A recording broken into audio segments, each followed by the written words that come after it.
आज वीडियो कार्यक्रम को स्वागत। सुप्रभात पिला माने। आज तुम माने केमती अच्छ? बहुत भल अच्छ, धन्यवाद। अच्छा पिला माने, आज आमे कहा जो उन्नति करि परिचे? आज आमे आम देशर स्वाधीनता जो आमे उन्नति करि परिचे। तेबे पिला माने एई स्वाधीन देश को क्यों माने सुरक्षित देइछंती?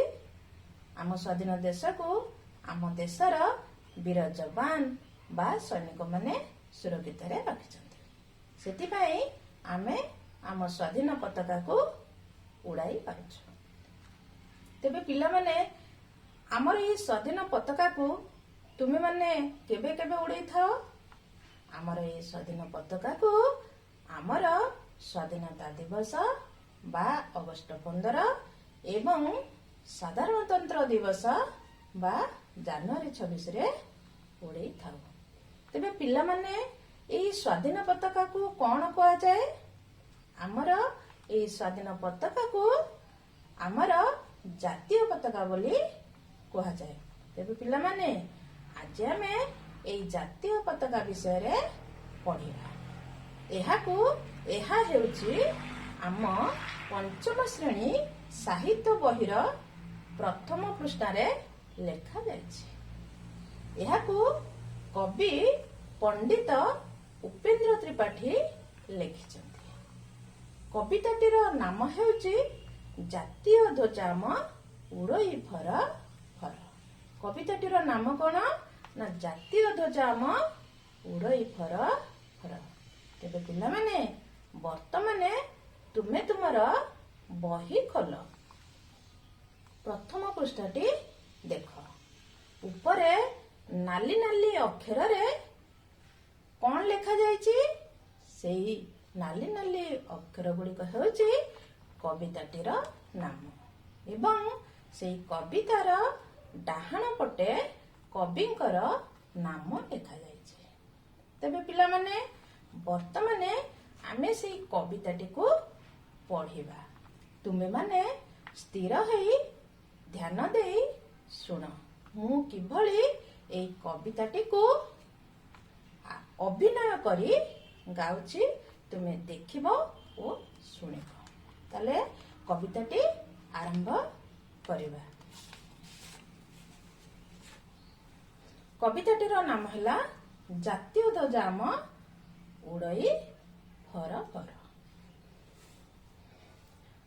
विदेशी शासन रे अधीन थिला देश, से काले भोगुथिलु केते जे आमे क्लेश। स्वाधीन आजी आमे काहाकु नाई डर, जातीय ध्वजा हम उड़ई फर फर। जातीय ध्वजा हम उड़ई फर फर। एणिके भल जाहा करिबु सेही काम, जातिर इतिहासे रहिबो आम नाम। कर्तव्य पथ धरी होइबु अग्रसर, जातीय ध्वजा हम उड़ई फर फर। जातीय ध्वजा हम उड़ई फर फर। भोकिला होई आओ रहिबे नाही केही, रखिबो जाति टेका निजको बळी देई। स्वदेश सेवा व्रत करिबु जीवनर, जातीय ध्वजा हम उड़ई फर फर। जातीय ध्वजा हम उड़ई फर फर। अछुआ नुहे केही सबे भाई आम सभी हित पाई करिबु आमे काम समस्ते आपणार जणे के नुहे पर जातीय ध्वज हम उड़ई फर फर जातीय ध्वज हम उड़ई फर फर देशरे खोली देव विविध कारखाना जेपरि उत्थापन होइब द्रव्य नाना गड़ी उठिब पुणी आशंकाकारी कर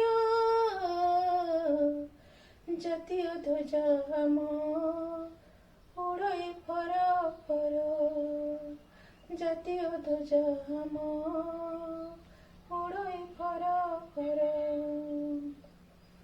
आमे जे वीर जाति नईबु नहीं मत रखिबु प्राण दे कहबु जो कथा मरती खेलाइबु सुषम सरगर जातीय ध्वज हम उड़ई फर फर जातीय ध्वज हम उड़ई फर फर ज्ञान विज्ञानी आमे नईबु कहा पछ प्रतीक कर भाई जिए जोठी अछ कोटि जे कोटि आमे संतान भारतर जातीय ध्वज हम उड़ई फर फर जातीय ध्वज हम उड़ई फर फर उड़ई फर फर उड़ई फर फर तेरे पिला माने आज तो कविताटी बोला सरला एबे तो कविताटी बोला सरला तुमको केमती लागला निश्चय भल लागिथिबो तुमे कविता को घरे जाई अभ्यास करिवो बारंबार पढ़िबो मने रखिबो एवं ताको देखि करी न देखि करी गाइबा को चेष्टा करिवो। अच्छा पिला माने आमे आउ एक वीडियो रे एई विषय उपरे अनेक किछि शिखिबा जेपरि एई कविता रे कविंकर परिचय स्वाधीनतार पूर्ववर्ती और परवर्ती समयर कथा जातीय पताका को कौन कुहा जाए जातीय पताका रे थिबा तीनोटी रंग और चक्रर प्रतीक कौन तुमे किभली भाबरे कर्तव्य परायण होई देश सेवा को निज जीवनर व्रत बोली ग्रहण करी देश और जातिर सम्मान रक्षा करने सहित ज्ञान विज्ञान क्षेत्र रे किभली अग्रणी होई इतिहास रे ना रखिबो। एहा छडा एई कविता रे कठिन शब्दर अर्थ नूतन शब्द संग संग मध्य रे एई कविता उपरे कथावार्ता कथा को किभली कार्य रे परिणत करि परबो ताको खाता रे लेखिबा एवं कवितार अर्थ को पद्य रे प्रकाश करिबा पद्य को गद्य रूप रे लेखिबा शेष रे कवितार सारांश बुझी निजे कार्य करिबा सहित अन्य को बुझेबा और सेमानकु सहयोग करिबा इत्यादि। तेबे पिला माने आज तो समय हो जाइछि आजिर एई आकर्षक शिक्षण वीडियो कार्यक्रम को एठारे शेष करिबा पुणी आगामी वीडियो कार्यक्रम रे आमे एई विषय उपरे पुंखानुपुंख आलोचना करिबा। धन्यवाद।